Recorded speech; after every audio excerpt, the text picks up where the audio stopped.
back. Oh man, I forgot to bring the microphone in. Just hang on. Oh my goodness, I'm knocking everything over. A comedy I of knew it was all errors. going too smoothly there. All right, so we're back. We're doing a thing. Man, last week was scandalous. Or it wasn't last week, 2 weeks ago. Scandalous. It was everything everyone hoped it would be. I've just the ratings are through the roof. That's how you do it, people. You just put out some clickbait. Shame on you if you fell for that. Um, What did you even call it in the end? I The missed the last title. word on lockdowns. there we go. Yeah, that sounds like something I would come up with. I saw we had 20 extra views on YouTube than the I average. mean, that's like, I Dude, mean, How we many flipping extra views? 20 extra views. Probably like That's breaking like the ceiling. like a quarter 200% more than increase. usual. That's just pure clickbait right there. Yeah, that's more like 200% over usual. Um, but yep. So I feel like I was the star of that show. I think Yeah, that definitely. was definitely the case, and I'm pretty sure that we're well liked and well loved by everyone at this point. Yeah. Mm. Well, But I, for one, have not heard of any disagreements or any people disliking anything that was said. And I think everyone's totally on board, which is great. It's which an is great. We unusual solved that group problem. and Yeah. No, in all honesty, obviously we went into it both eyes open. And what I like about that sort of thing, though, and it happens every now and again, is that we get to work it through. Like what I really do appreciate is that, especially if we think about this from a two age perspective, even a two kingdom, although that's a little bit more narrow in my seeing of the whole thing, is there is a lot of, we're not talking about like an absolute straitjacket of everything you ever think about. Rather what you're talking about is bringing all the weight of that to bear on whatever situation you're dealing with. And so hopefully you see some of that as we roll through the issues over the days and months and years. And yeah, hopefully it is helpful. I mean, I did get some actually, in all honesty, some positive feedback, just people appreciating the discussion, even if they end up disagreeing with the various points made. Just the discussion is what it was, stimulating some thought there, and hopefully not in a way that, I mean, we're still friends at the end of it. Yeah. That counts for something, and that's how everyone should be. We should all just hold hands and sing Kumbaya. kumbaya. I didn't mean that literally. I was just No, we don't do Hindi songs wasn't my here. Sorry, cue. Andre. But I did like the outro last week where you were singing. In fact, that song got stuck in my head the whole week because I had to edit the video. Which one? Please Don't Cry Tonight by No, it Guns was- N' Roses. No, don't stop me. Don't. It was the Mnet. It's Don't- Mnet. Oh, It's the Mnet. Mnet one. Don't stop me now. You guys had a brilliant outro there. So yeah. Anyway, Dude, what did you think of that Guns N' Roses cover, man? I loved it. I loved every second of it. I put it on Facebook because I knew you didn't have it, so I just threw that up there. So and good. Oh, was that where it came from? yeah, Okay. yeah. Yeah. It's a bluegrass Walk Off the cover Earth. of Yeah, don't what song Don't was Cry it? Tonight. Don't Cry Tonight. Yeah. So if you're a Guns N' Roses fan, you'll appreciate. I dig that band though. What are they called again? Walk Walk Out Off the Earth. Yeah, I've seen a few Pretty good ones from talented. them, and then a few Oh, like so that's disasters that as well. They probably didn't get the vaccine. No, probably not. Yeah, that's true. All right. Now, before we get rabbit trailed, we're on to our next chapter in covenant theology, biblical, theological, historical perspectives. I forgot to mention my news. I've got some cool news. I think this is relevant for the episode. Let's hear it. I've been in discussion with Grace Theological College, our only Reformed college in New Zealand, and next year have been asked to teach a few subjects for them, and so actually for the next 2 years, and so we'll probably see how it goes from there. But super exciting because the first one is Biblical Theology 101. So Right. just get to do the overview and the intro into the discipline, and then after that, Biblical Theology 102, which will be Pentateuch focused on Genesis, which is, come on guys, I'm bringing it up, and this is can I get an amen? And then after that, moving into the writings, focusing on the Psalms, and then after that, moving into the prophets, focusing on Isaiah. So four subjects, biblical theology, I suppose, getting a little bit more difficult as you go there. But that is super exciting because that is just a way to kind of I don't know, make the world a more biblical theological place. Amen. Yeah. Bring Klein to the masses, bro. I think so. I think so. Yeah. I mean, you know, Klein and Voss, and just because what I love about what they have emphasized there, and I got the lecture as soon as I, you know, as they were sort of checking me out and thinking things through, they were saying, you know, one of the things we've really wanted to emphasize at this college is Vossian biblical theology from the ground up to show. So I'm like, oh yes, this is beautiful, Nice. you know, and so very exciting. So anyways, I'll keep everyone listening informed on that, because I'll be teaching it live but remotely from Wellington, and the campus is in Auckland. And so due to lockdown and other reasons, and just, I suppose, just broadening it out, you know, it makes it possible for, you know, people to audit and if they want to even fit into one of the programs there, they could possibly do that, even if they don't live in New Zealand. I don't know exactly what the deal is there, but at least I can send you in that direction.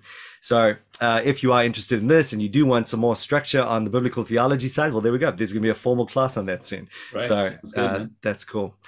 All right. So on that point, though, we've been working through biblical theology, covenant, this covenant theology from a biblical theological standpoint, still going through getting to the Gospels, and we've got Michael Kruger, who's the canon guy. So we've been looking forward to this one, and it was a great article, was it not? Should we just say that up front? Yeah, very good. It was I think my favorite, even maybe Van Pelton in this one afterwards. You know, this is it was a fantastic survey. I don't think he didn't drill down into everything, but he certainly touched on everything, which was really good. He, you know, just doing an unashamed plug for Meredith Klein. I love the way that he just, you know, just really brought that big thing that Klein brings to the table on this subject right in there, wove it right into the article. And then, I mean, there are some gems that Klein does bring out, and maybe we can kind of mention them as we go, that he didn't touch on, but you know, you can understand why, because he's got a massive amount of material to cover. But in general, just that whole covenant structure thing, and how Exodus and the Gospels, and how the Pentateuch and the Gospels really work together in terms of the ancient Near Eastern covenants. And yeah, all of it's there, and at least you got enough to point you in the right direction in terms of footnotes. And so it's a great article on that front. And then just in general, it just covered all the ground well. It's a lot of ground to cover. Yeah. But I like the way that he did it. You know, he sort of, everything, it wasn't just covenant in the Gospels, it was like covenant in the whole Bible through the lens of the Gospels, right? Yeah. And so it was a big task, but he got it done well. Yeah, any other first thoughts there before we jump in? No, maybe just to say before we jump in, the basic structure that he followed was super good. So he just looked at the Gospels. He recognized that the word covenant is not very pervasive. It's predominantly used around the institution of the Lord's Supper. Yeah.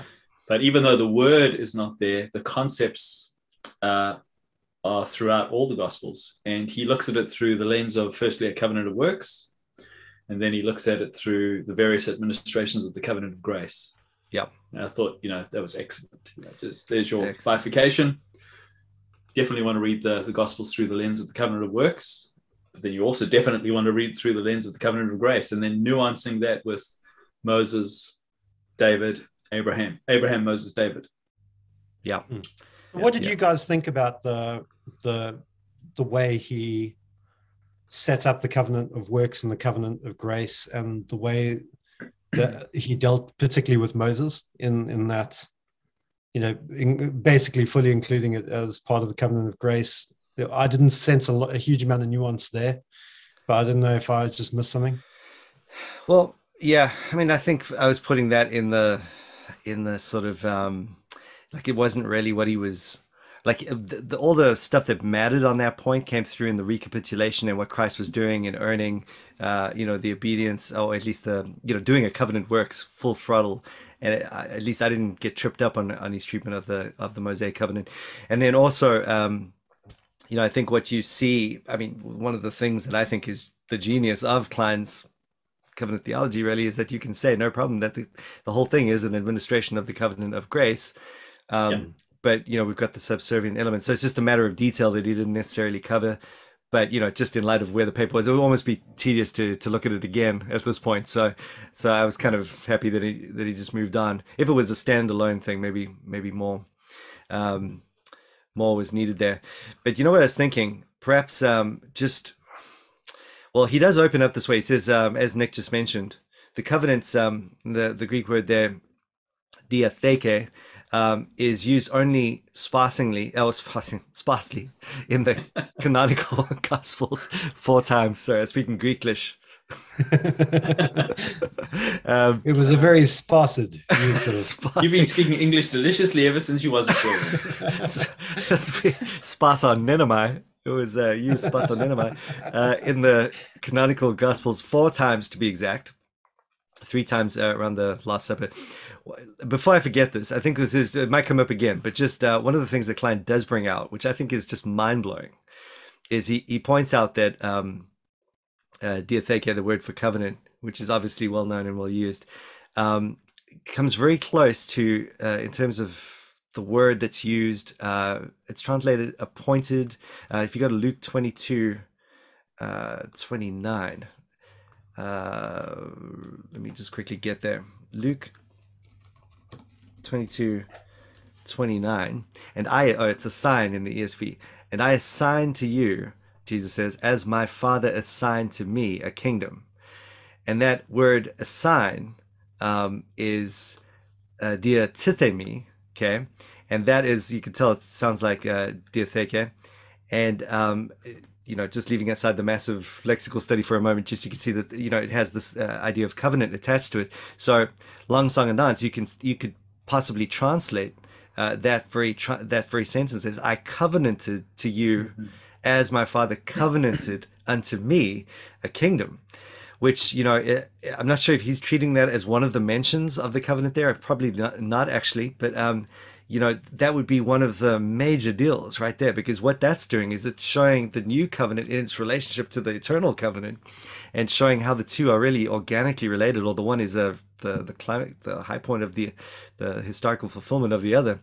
And then you have something similar happening when it doesn't necessarily use the language in the same way, but in John 17, 4, the high priestly prayer, of course, where Klein brings out that this is, the way that the Father and the Son, or the Son is speaking to the Father in the way that he's revealing this information about their agreement, so to speak, that if he now, I've done the work you've called me to do, let me enter into the glory that I shared with you before.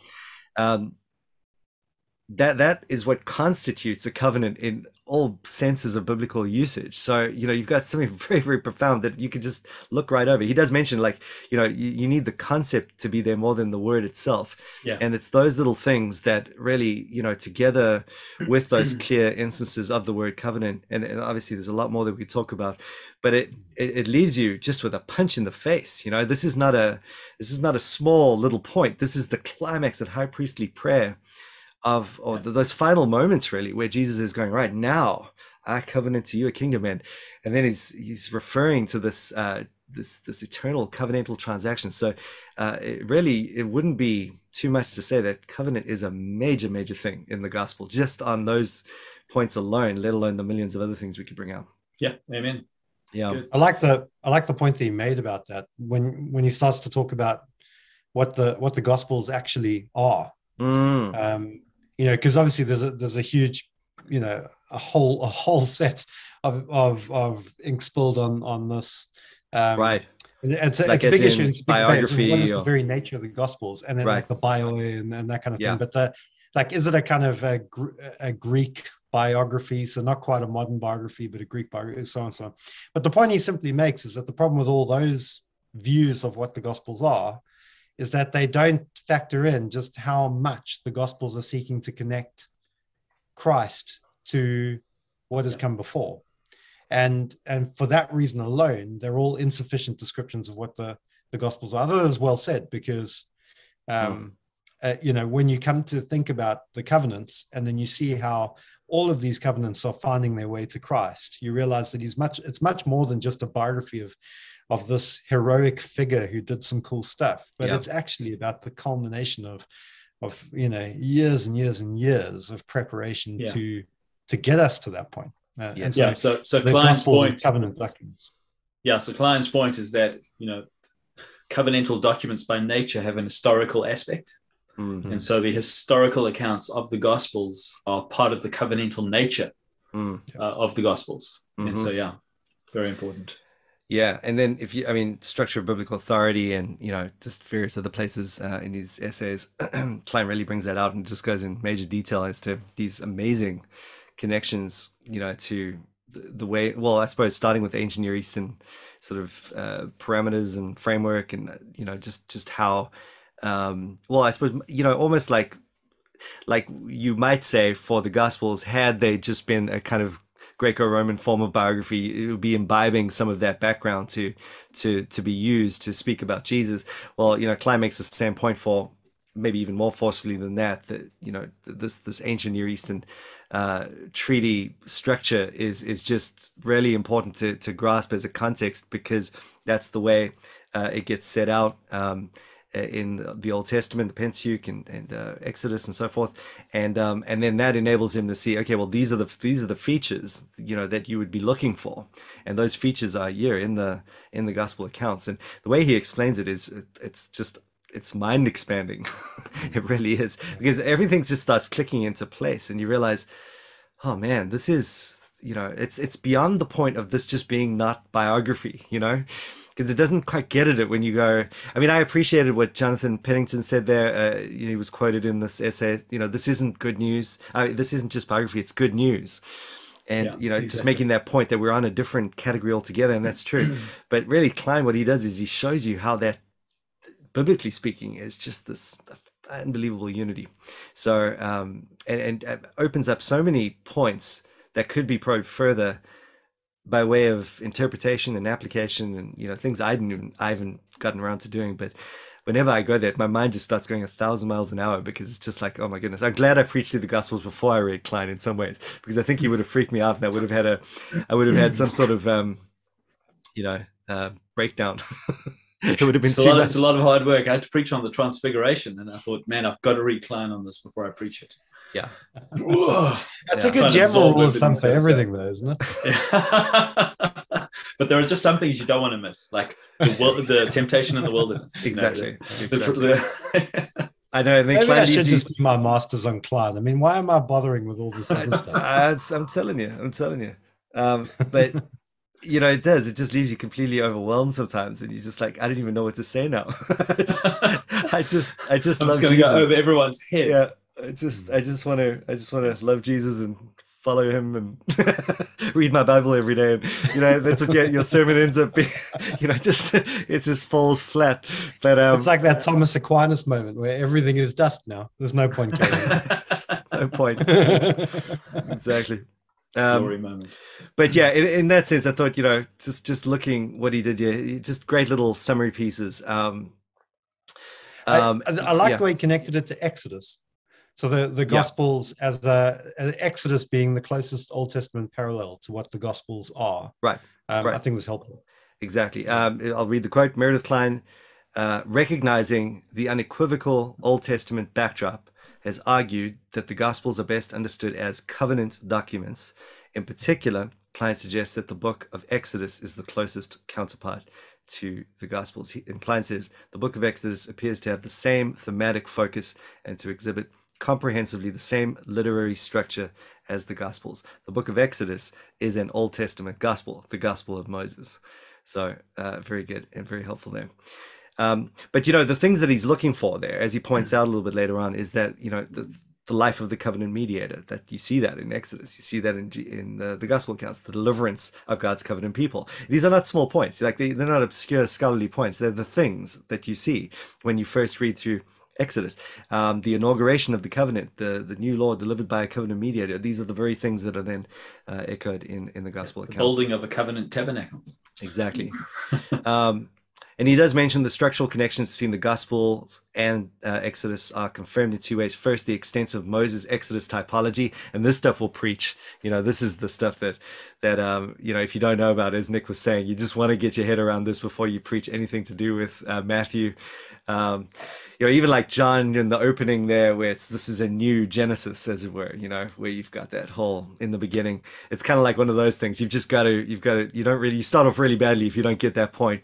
But Jesus portrayed as the new Moses. He's leading a new Exodus, giving a new law. There's a new mountain. There's, just all the things going on there. The final Passover sacrifice.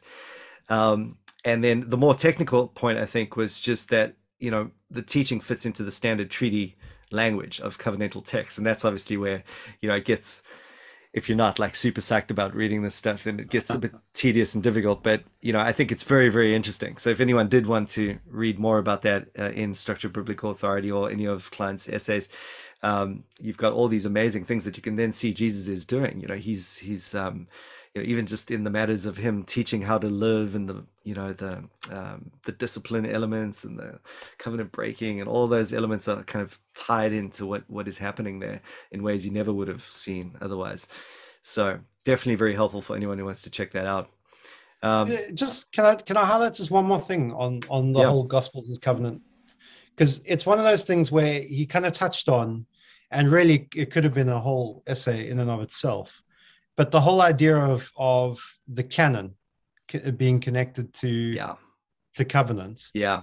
And I think he says it, I think, so first, the covenantal nature of these books means that they are not so much human testimony about God as they are God's testimony to humans about the terms of his covenant through Jesus. God is the maker of the divine covenants and therefore rightly understood to be the author of covenant documents. I've often said this, I think on these episodes, that like it is the solution to the canon problem, it really exactly. It's just like it feels unfathomable to me that people like there are three books that everyone just has to read on canon if they want to figure it out, if I may be so bold, right? The first is Structure of Biblical Authority, key, which is like your Old Testament canon. The redemptive, I'm forgetting, Ridibus. That would be New Testament. What is it called again? I should really remember the name. Redemptive History in the New Testament or something like that. Yeah, can't see it on my shelf. Anyway, that was a fail. I feel like you've got to mention Kruger's book though as well. No. Kruger's book messed me up personally. I had to. This is actually why it might be extremely relevant to. I mean, Kruger was good for that general information about everything, and but I didn't find the answers I was looking for. And we're talking about his latest book on canonicity. I don't know how many he has, but the one that came out recently.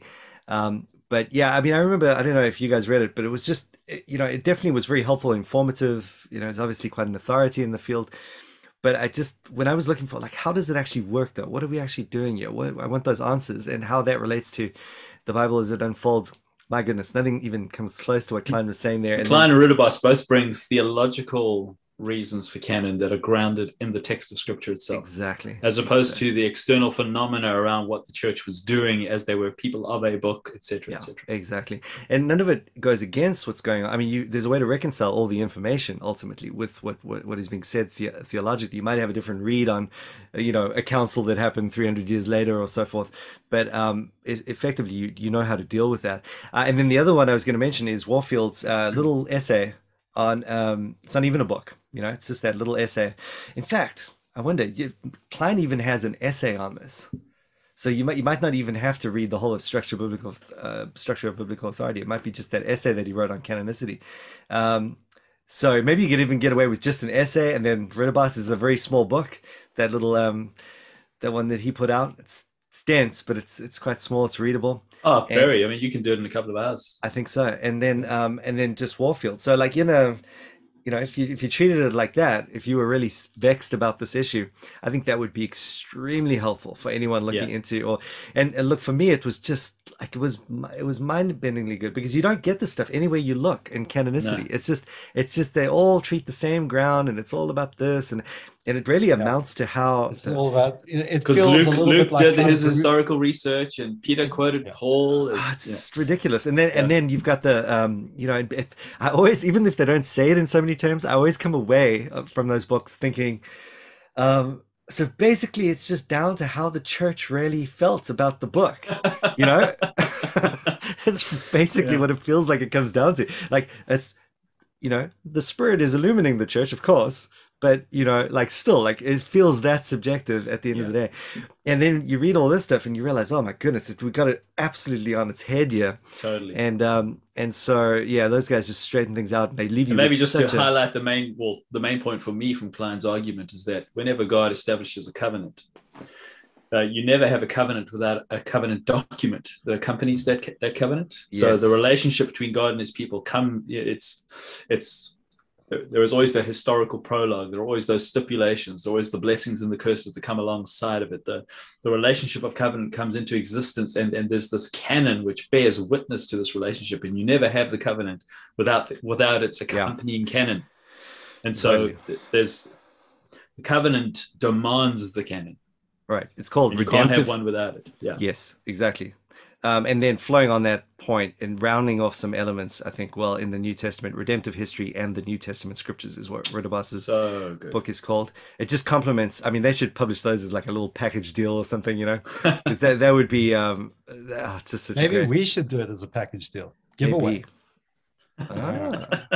That's very gracious of you. Are you paying? Why don't you just do it as a master's thesis? Well, actually, you joke, but I was just... you were processing that. All right. Well, I still got time. I still got time to change my thesis. It's okay. Yeah, totally. I change it every week anyway. So that, and then Warfield. Let's quickly, while we've got Warfield, Canonis. Because he's got his big book, of course. Yeah, but just that essay is all you need. Apostolicity is called something like that. Let's see. Yeah, okay. It's just called the Canon of the New Testament. How and when formed, yeah. What a great little essay that was. And then it actually, while we're on a roll here, just thinking about if you do want to tie those, you were mentioning, Nick, just the way the redemptive event happens, and then you've got this document and, covenant forms canon and so forth. And how the miracles are all intertwined with that, and how the signs are purposeful. They're not like some random revival from some charismatic group. They're totally wound up into this whole story, and you really are going to be hard, if you don't get this right, you're going to be hard pressed to get a good doctrine of canonicity together. Yeah. Hence Warfield's, argument ultimately about cessationism. I think it is very important actually, because what we're dealing with is the cessation of that redemptive revelation. Hebrews 1 verse 1 essentially, and so there was a great little book. I haven't found anything better, but I can't remember its name. It's by Walt Chantry, Signs of the Apostles, I think would be my best get. Is that, did I get that right? Signs of the Apostles, yeah. Signs of the Apostles, just fantastic, tiny little book, because I'm just thinking in the realm of like, get 4 little books together like that, and little slithers, almost like pamphlets. Oh, Palmer Robertson, The Final Word, also another little one. Another little one? Okay, good. Yeah. Well, that one by Chantry was freaking brilliant. It was so to the point, stuck to this redemptive revelation thing, really made a very clear, concise case. So it's not necessarily that you have to read that and then go, anti-charismatic, but just to formulate your doctrine of canonicity. I think those books would be really helpful. And if we were very loving, we would put that on the show notes. I'll leave that an open question. We'll just throw that little tease out there. Will we? Won't we? Don't know. Are we? Aren't we? Anyway, okay. So I think we should do I lost my place. What's that? Okay, so we're getting back to the covenant of works and the covenant of grace in the Gospels. Yes. So part 2 of Michael Kruger's article. Part 2, and he did a great job with that as well.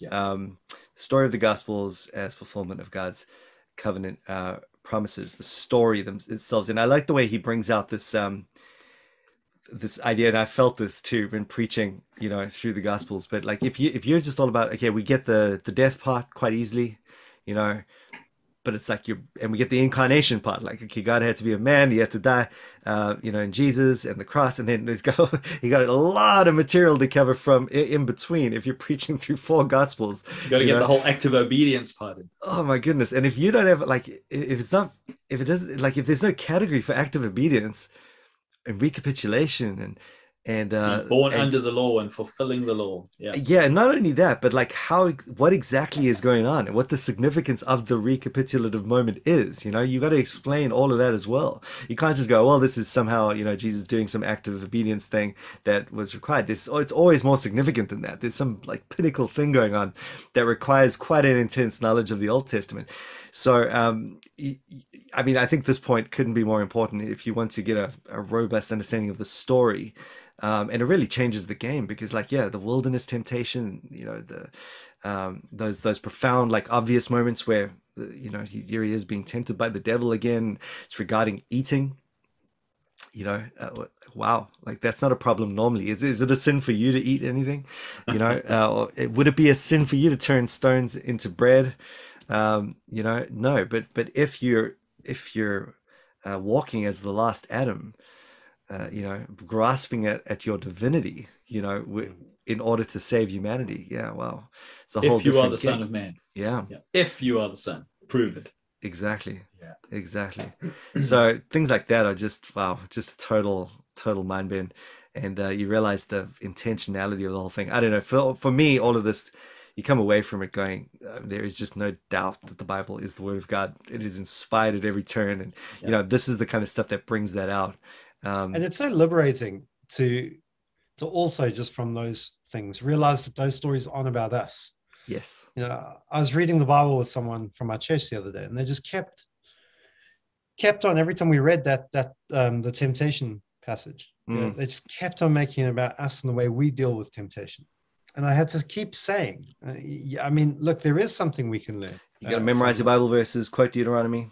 It's very, very secondary compared to what is actually going on here. One who was tempted on our behalf because we can't stand the testing. Yeah. I think I remember bringing this point out the other day. Whenever that was, we were dealing with another chapter, and so we were saying kind of like, it's not you. You're not even in the ring. It's the blue corner and the red corner, and you're nowhere to be found. You're cowering somewhere, while David's taking care of it for you. And that's basically, the jump. I think we miss if or the way we jump, we miss that if we don't keep those points in mind.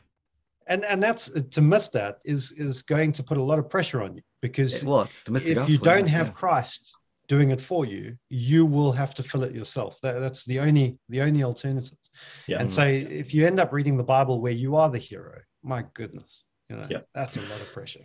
Yeah, and so just to sort of zero in on what Kruger's doing here, so the way in which the covenant of works is being put into the Gospels is through Christ's role as the second Adam, and that him being the second Adam is reinforced in so many ways. The temptation, even the genealogies, he's the son of Adam, he's the son of God. The titles, he's the son of man. The demons attesting to his righteousness, his purity, the fact that he's not a sinner. All important to his role as the second Adam.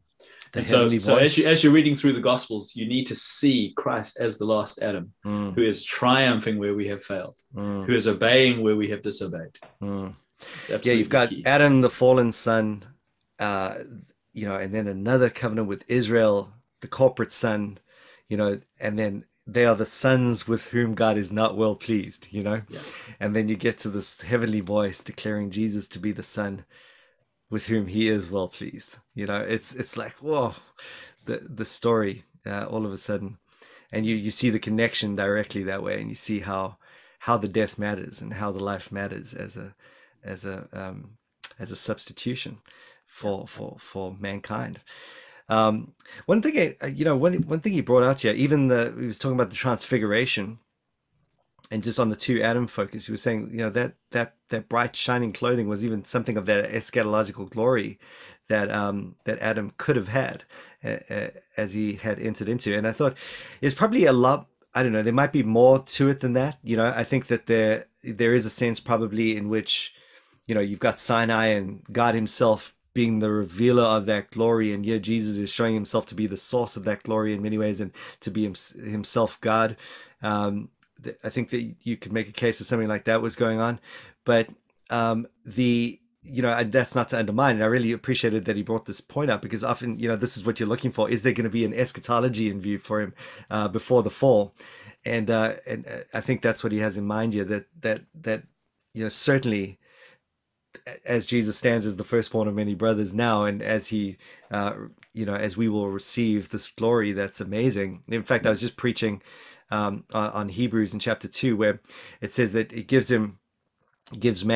bestows to man honor and glory, and then it just says that about Jesus. He is the one to whom honor and glory is given, and you have the sense in which Jesus at that level. I mean, honor and glory. That's the kind of thing that you would talk about for God alone, and yet here's the thing that he's sharing with man, that he's bestowed on man, that he invites man into in Sabbath glory and rest.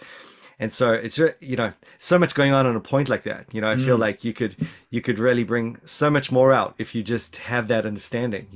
Two layers of glory: the divine layer as well as his fulfilling righteousness layer. Yeah. And I think probably where most people would go is that okay, well, this is Jesus showing himself to be God. So it's just they just jump to the ontology, I suppose. Yeah. And that's the well-worn path in Christian history and so forth. But this is that biblical theological freshness element that doesn't take that away. It just supplements it and enriches it. Yeah, exactly. Deepens it. Cool. So yeah, those are great points. And just again, if you did want to, we're not even trying to do this article justice. So if you did want to go and read it, you have to buy the book.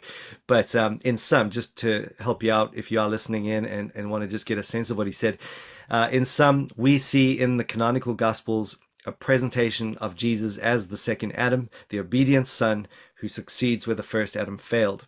Thus, we can say that the Gospels present Jesus as the one who meets the righteous requirements of the covenant of works on behalf of those he represents.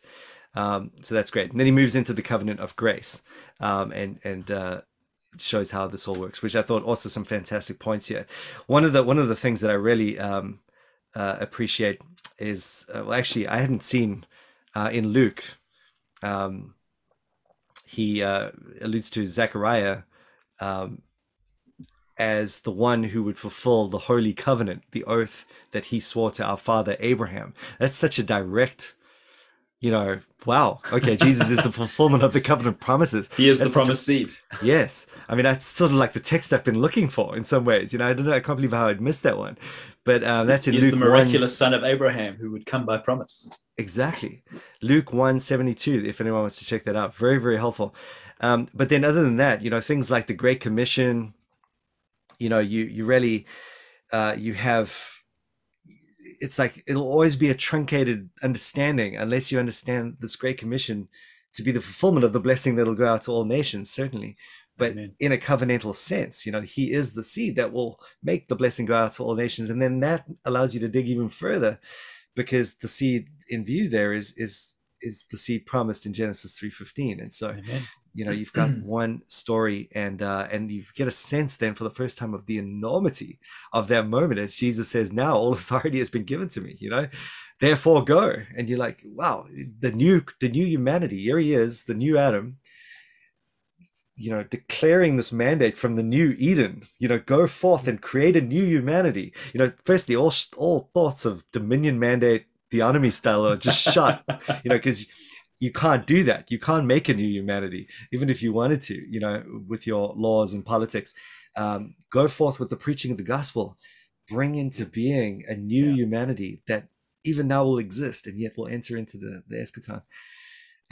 So yeah, I mean, wow, just you're not going to tack that onto a sermon. That's going to be the sermon. That's going to be the heart of it. Yeah. So what Kruger does is, sorry, carry on. I was just going to point out how Kruger structures. So we've moved out of the covenant of works into the covenant of grace, and he structures how the covenant of grace can be seen in the Gospels around the various administrations of the covenant of grace, looking at the Abrahamic covenant, the Mosaic covenant, and the Davidic covenant. And so just to highlight that what everything Mike's commenting on falls under the umbrella of what's going on with reference to the Abrahamic covenant, looking through the lens of the covenant of grace. Yeah. Yes. Yeah. I was only going to point out that I think it has huge implications for not only the theonomy debate and in terms of politics, but also, I mean, our world is so much about care for creation at the moment, and there's so much confusion coming from the church about why we do that, and how we do that, and what the end goal of that is going to be, and all of that. I think if you're viewing the Great Commission in that context as the new humanity, and through the preaching of the gospel, this is how the new creation is brought into being. That has huge implications for how we think about all the green stuff as well. And our stewardship of the world. Yeah, and it doesn't mean, therefore, forget about, don't polish a sinking ship kind of thing. It just means, you take care of your body because you will have a resurrection body. It's not, you don't take care of your body to make it a resurrection body. You don't, treat it with dignity and respect and a sense of reverence now, just because it's going to die. At least you don't forsake those things just because you know you're going to die. Rather, the resurrection is what gives the creation its dignity, so to speak. And so, I think I can't remember who. I think it might have been if I could get this totally wrong, but I think it's attributed to Luther. That's what I'm about to say, but it totally wasn't Luther. I think this is one of those stories, and where he's like, well, what, they asked him, what would you do if you knew Jesus was coming back tomorrow? And he said, I'd plant a tree. And just to really drive home that point, he's not worried about the tree, but he's doing what he should do as a Christian. He's not saving the world by planting a tree. He's not bringing about the new creation by planting a tree. He's not fulfilling any kind of Great Commission by planting a tree, but he's still planting a tree. God's not realizing his shalom through Christian good works. There we go.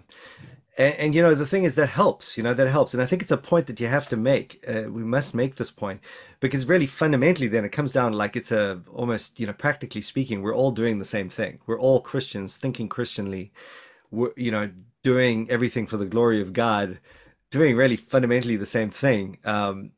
Trying to have a Christian worldview in the way that we approach things. It's really motivation in many ways, but that motivation will keep in check some, ideas, unless lest you did want to create shalom via the planting of your tree. And, I don't know what that might mean. But, it has to do with the whole doctrine of stewardship. Under a covenant of works, when Adam was put under the covenant of works as a steward, it had an eschatological hope.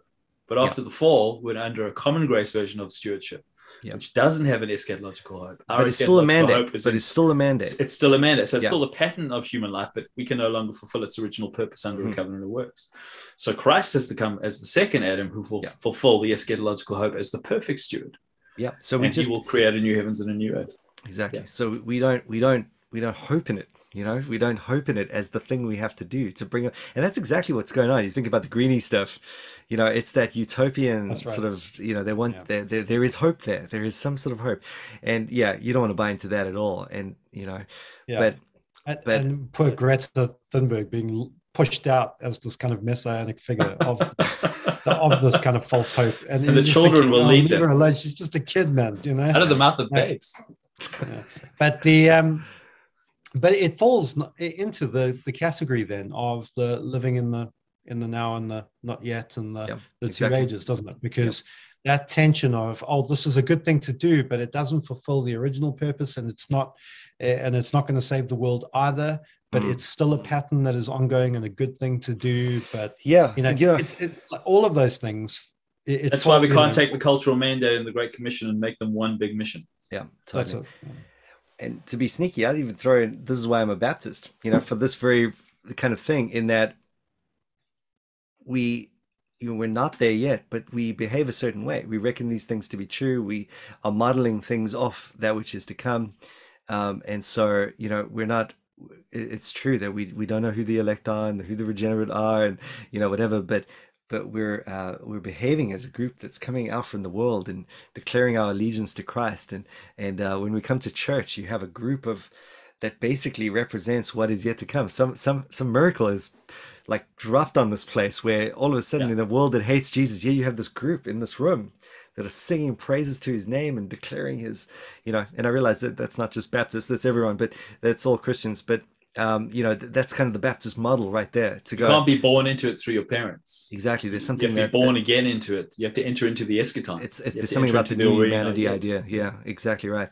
So that's related too. And obviously that's a whole nother train of thought there. But Okay, I mean, Mosaic covenant. Mosaic covenant, boom. Now, one of the things I think we've done, just coming back to what you were saying earlier there, Andrea, is that what he says, you've got this undergirding reality that are obviously all fulfilled in Christ with the temple and the priests and everything, and that's all happening during the Mosaic economy, as we said last time, and you've got this this other side that we've just spoken about in terms of the works covenant. So you've got to just reconcile that somehow during Moses' time, and republication is a good way to do that. And obviously, we feel that Klein has done that well. He doesn't specify it in so many words here, but I think because he brings out those big truths one way or another, you kind of have to land in that direction. I wouldn't.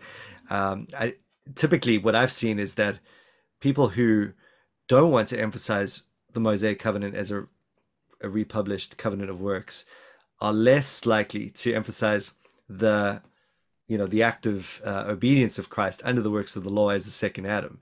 Maybe a great example of that would be Norman Shepherd, who pretty much, just cancelled active obedience altogether and just sort of left that to us, So there, I think thankfully not everyone goes that extreme, but that's kind of where it leads to. That's the tension.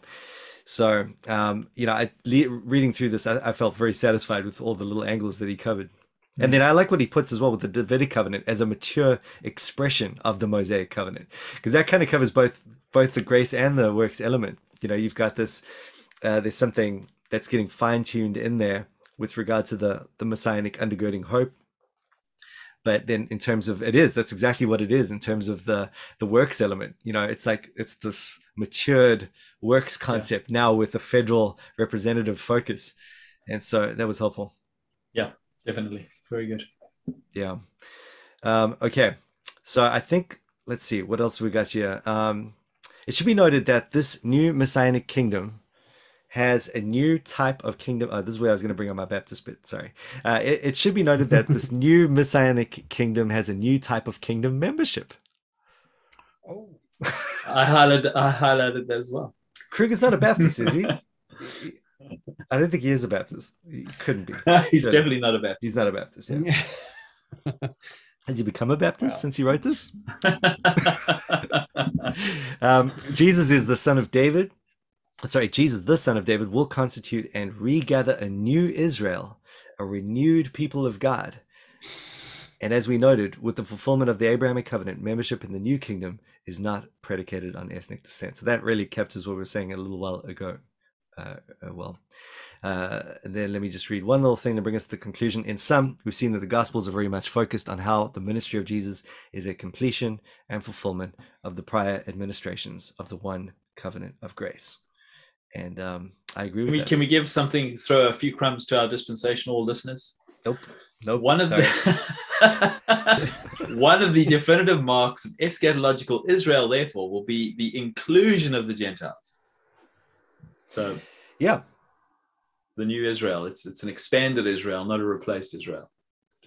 Oh, come on, we do replace Israel. Come on, we do. Don't tell them yet. We just totally do. We are the new Israel. It's just there's no other way to look at that. We're not theocratic, but we're new. We're new Israel. All right, sweet. Any closing thoughts there from anyone? Not really. I think in a nutshell, just when you're reading the Gospels, it's about Jesus. And then if you do that, you'll find your way to all this stuff. As long as you have that basic mindset, if all of this is very, very new to you, and you're reading every account about what's going on in Jesus, and then not just leaping from there to say, right, I should go out and do likewise or something like that, you will then see that all of this stuff will become increasingly clear. It's about who he is and what he is doing. If we read it as a gospel document rather than as a law document. So yeah. Where I see this being, sorry, Nick, I cut you off. No, I was just going to quote from his concluding statement where he says, he wants to stress the bi-covenantal nature of God's dealings with mankind. The covenant of works and the covenant of grace is clearly visible. And I think he helpfully demonstrated that. Yeah, amen.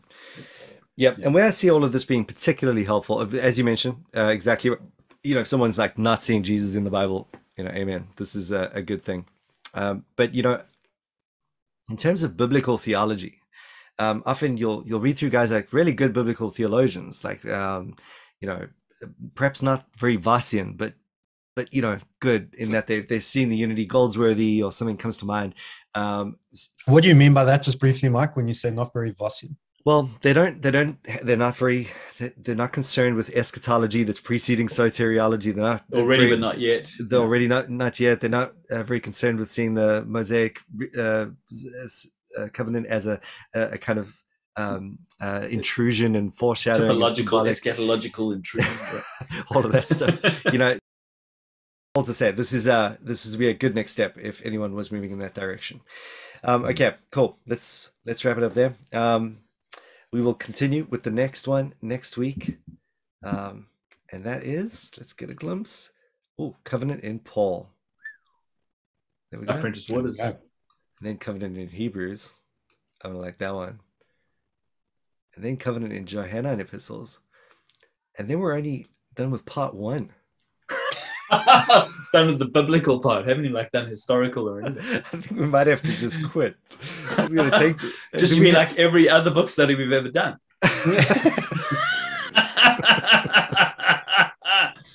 It's our job to. You got to know when to fold them. It's our job to introduce people to good books, not to. Maybe. Not to. Maybe we've just found our catchphrase. Not trying to work out what it means to live in 2 ages, but just introducing you to good books. Yeah. Hey guys, meet Covenant Theology. See you later. 2-age sojourner introducing you to good books. Oh. Why not? Let's do it. Cool. All right. Cool. Thanks, dudes. Appreciate it. Mm-hmm.